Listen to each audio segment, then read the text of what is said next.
Diferentes parlamentares se manifestaram sobre a possibilidade de uma nova camisa da seleção brasileira de futebol. A cor que todo mundo está gerando polêmica para todo mundo é vermelha.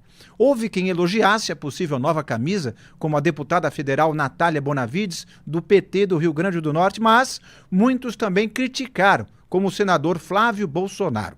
Ele se manifestou no X, antigo Twitter, conforme a gente vê agora na publicação dele. Ele diz: quero acreditar que isso não é verdade. A camisa da seleção sempre foi um símbolo da nossa identidade nacional, do nosso orgulho e das nossas raízes. Sempre foi verde e amarela, as cores da nossa pátria. Mudar isso não faz sentido. É uma afronta a tudo que sempre representou o orgulho do nosso povo. Não há identificação, não há história, não há justificativa para que, seja quem for, queira substituir o verde e amarelo pelo vermelho. Essa tentativa não passa de mais uma investida para desfigurar aquilo que nos faz brasileiros de verdade. Nossa bandeira não é vermelha e nunca será. Essa mudança precisa ser repudiada veementemente.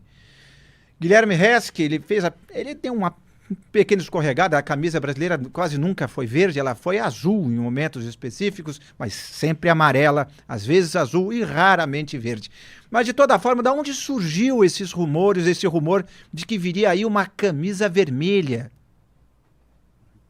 Perfeito. É isso que eu ia falar, inclusive, Inácio. A gente precisa reforçar que é um rumor até o momento, né? Não foi um anúncio oficial feito pela CBF ou pela Nike, por exemplo.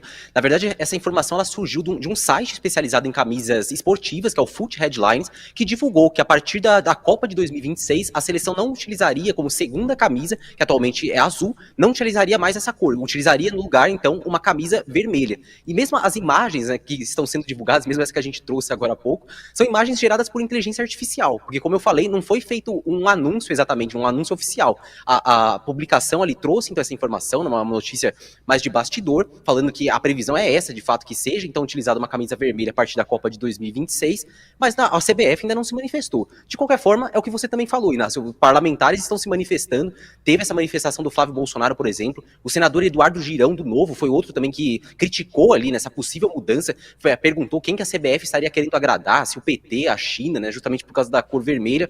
Inclusive, uma das críticas foi do próprio líder do governo no Congresso, o senador Randolfo Rodrigues, também disse que não se justifica uma mudança, né, da cor azul para uma vermelha neste momento, ou em qualquer outro momento. Ele disse que seria uma medida, de fato, que não é necessária, né? Tem outros assuntos para se tratar nesse momento.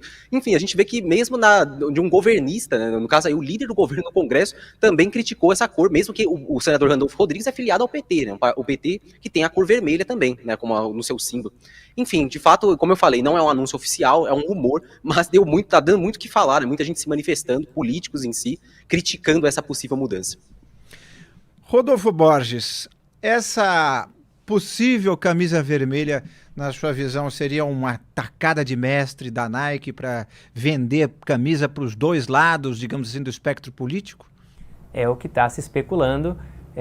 Como vocês destacaram, não tem a confirmação de que essa camisa será lançada, mas também não tem, e isso é muito relevante destacar, não tem a negativa da CBF. Então esse rumor está rolando aí já desde ontem, e a CBF não apareceu ainda para dizer que não tem. Então, se a CBF não apareceu, enquanto a CBF não aparecer para negar, o rumor vai alimentar esses debates políticos, né? Essa é a primeira questão sobre o assunto. A segunda questão, como o Guilherme já também mencionou, é que, assim, a esquerda, tirando a Natália Bonavides, uma deputada federal do PT, não está defendendo isso publicamente. Tem muita gente de direita, o governador de Santa Catarina, além dos senadores que apareceram, aproveitando para criticar muito essa história de camisa vermelha, porque a direita, recentemente, se associou muito à camisa amarela da seleção brasileira. E aí é assim que está sendo interpretada esse possível lançamento da camisa vermelha. Uma resposta à camisa amarela, ao que ocorreu com a camisa amarela, a politização da camisa amarela. Agora viria a politização da camisa vermelha.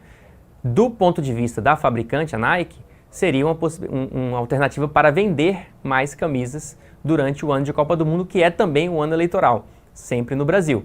Então quem estava já pegou o ranço ali da camisa amarela da seleção, teria a oportunidade de contrapor, não com a camisa amarela ou com a camisa azul, como vinha sendo feito, porque não contrapunha exatamente ou diretamente, mas agora poderia contrapor com a camisa vermelha. E aí, por mais que seja uma questão de marketing ou de econômica, né, de tentar vender alguma coisa, obviamente isso vai resvalar, já está resvalando claramente na questão política e poderia sim acirrar os ânimos a partir do futebol, é a crítica que tem sido feita. Agora, é de se destacar sim que a esquerda não está aproveitando, como talvez fizesse em outra época, para celebrar a possibilidade do lançamento da camisa vermelha. O Randolfo Rodrigues, a gente já destacou algumas vezes no Antagonista, já manifestou de algumas formas o receio de não vir a ser eleito, ou reeleito para o Senado no próximo ano.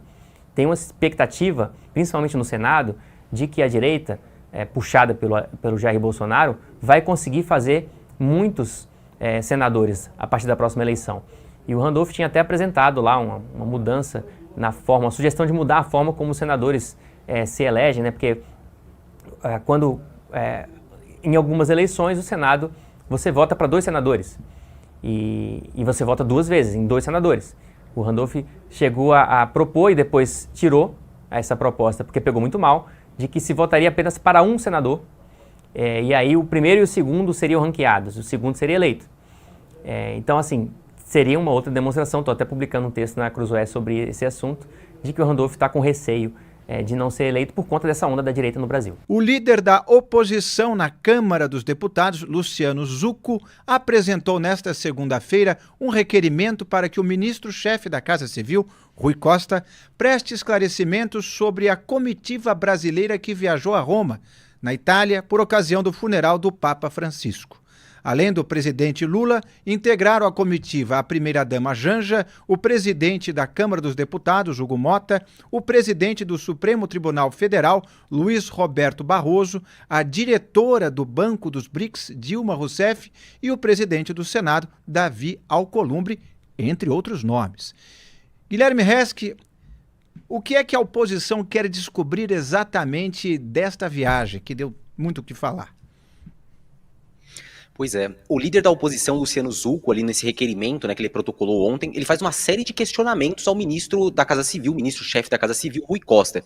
Entre eles, qual o custo total dessa viagem, né, quanto custou para os cofres públicos essa comitiva ir até Roma, quem eram os integrantes de fato, né, a lista completa de integrantes, quais os critérios utilizados para selecionar esses integrantes e quais medidas foram adotadas para que, na formação dessa comitiva, foi gasto de forma correta o dinheiro público, né, houve um uso efetivo ali do dinheiro público para que se fizesse essa viagem.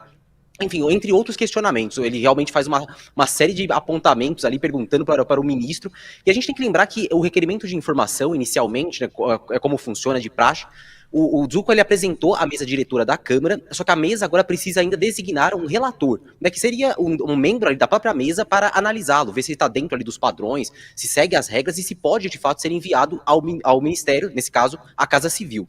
Então, apenas depois que o relator fornecer ali seu parecer, é que realmente será enviado para o ministro-chefe da Casa Civil, Rui Costa, como eu falei, que é para quem esse requerimento, né, apresentado pelo Zucco, está direcionado. E falando especificamente da comitiva em si, realmente, né, Inácio, a gente observa que foi muito grande, né, bastante extensa, até comparada a outros países mesmo. Além desses nomes que você citou, teve, por exemplo, ali o ministro da Justiça e Segurança Pública, Ricardo Lewandowski, o senador Renan Calheiros também estava presente, entre outras pessoas. Né? E o Zucco fala ali na justificativa do requerimento que é importante zelar, né, pela qualidade do gasto, do uso do dinheiro público.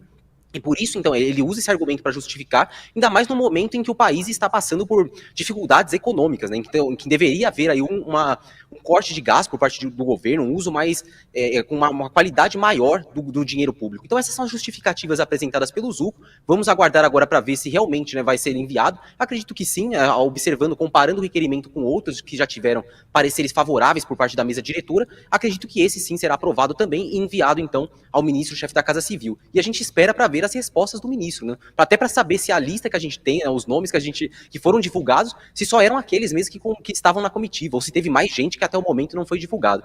Enfim, esse é só um dos movimentos aí da oposição. E só para aproveitar também que a gente está falando da oposição, queria citar que em relação a um tema que a gente abordou na semana passada e que teve uma novidade hoje, que é a busca da oposição por assinaturas para aquele pedido para a criação de uma CPI para investigar as fraudes do INSS, né, aquele desconto irregular em benefícios, né, em pensões ali do INSS. A informação que saiu hoje, que a oposição está divulgando, é que faltam menos, na verdade, de 10 assinaturas para que o requerimento atinja ali o mínimo para poder ser protocolado. Então, precisa o requerimento para a criação, né, de uma CPI para investigar essas fraudes no INSS, esse escândalo do INSS. Então, precisa de 171 assinaturas e, de acordo com a oposição, faltam menos de 10 e eles vão trabalhar para que hoje se atinja esse número e possam, então, protocolar esse pedido, esse requerimento de criação da CPI, Inácio. Essa informação é bastante importante, justamente porque era de se estranhar um pouco o silêncio que havia a respeito desse escândalo do INSS por parte da oposição, que normalmente, em tempos anteriores, estaria caindo em cima, tentando colar a pecha de corrupção no governo Lula, já meio cambaleando da sua popularidade, ainda que tenha ganhado um respiro segundo a última pesquisa.